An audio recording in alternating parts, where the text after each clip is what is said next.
Welcome to This Explainer. Today, we're diving into the wildly unconventional business model of a massive retail giant. We're going to figure out how on earth a company actually convinces millions of people to pay an upfront fee just for the right to walk through their front doors. And more importantly, we're going to dig into the hard data to see if coughing up that cash actually saves you any money. All right, here's our roadmap for today. First, we'll hit the membership paradox, then look inside the business model, jump over to the price tag showdown, and finally, we'll answer the big question, is it worth it?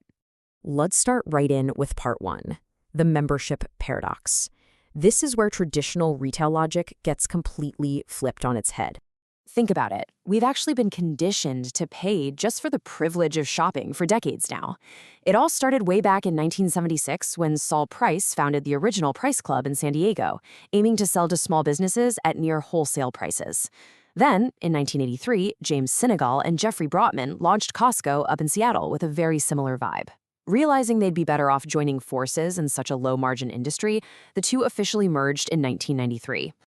But get a load of this number, 93%. That is their staggering global renewal rate. With over 128 million cardholders worldwide, this just proves that people aren't trying Costco once and bailing. They are fiercely loyal, happily paying that upfront fee year after year. So to understand why, we've got to look under the hood. Moving into part two, inside the business model. Let's peel back the onion and see why their prices are so incredibly low in the first place. Looking at the big picture, their total revenue for fiscal year 2023 was a massive $242.3 billion. But here's the crazy part. The membership fees made up just $4.6 billion of that. It's this tiny little sliver of the pie compared to the $237.7 billion in actual stuff they sold. But wait, that tiny sliver? That's the secret to the whole empire. This is the absolute game changer right here. They run a completely inverted model. At a normal grocery store, the profit comes from marking up the actual products you buy, right? Well, at Costco, selling products essentially just covers the operational costs. Keeping the lights on, paying the employees running the warehouses. Those membership fees, even though they're only 1.9% of total revenue, are the actual profit engine. They drop almost entirely straight to the company's bottom line. And because that membership fee secures their profit, it allows them to relentlessly cap their markups. Traditional retailers are usually marking up products anywhere from 25 to 50%. Costco, they average a mere 11% markup across the board, with a strict cap of 14% on big-name brands. They prioritize rapid turnover rather than squeezing every last cent out of a single box of cereal. They also do something completely counterintuitive. They severely limit your choices. A standard supermarket might carry over 30,000 unique items. Costco slashes that down to just 3,700. By keeping the selection that tight, they turn inventory over at lightning speed. And because they're funneling millions of shoppers into a few specific products, major brands literally have to fight each other for that highly coveted shelf space, which drives wholesale prices even lower. Then there's the psychological genius of the loss leader. You know the drill, selling something at a financial loss just to get you in the door. Gas is usually priced 6 to 10 cents cheaper than anyone else nearby. And of course, the legendary $1.50 hot dog and soda combo hasn't gone up a single cent since 1985.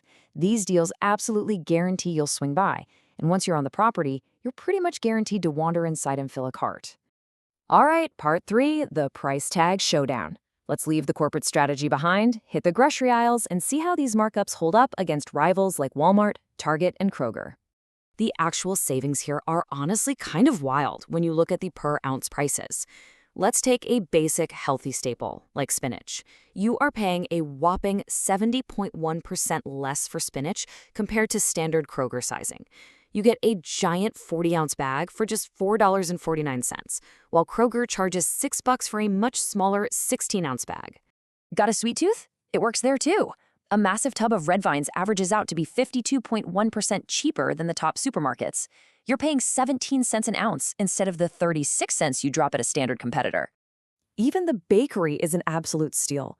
Those famous Kirkland Signature butter croissants are literally almost half the price of the competition.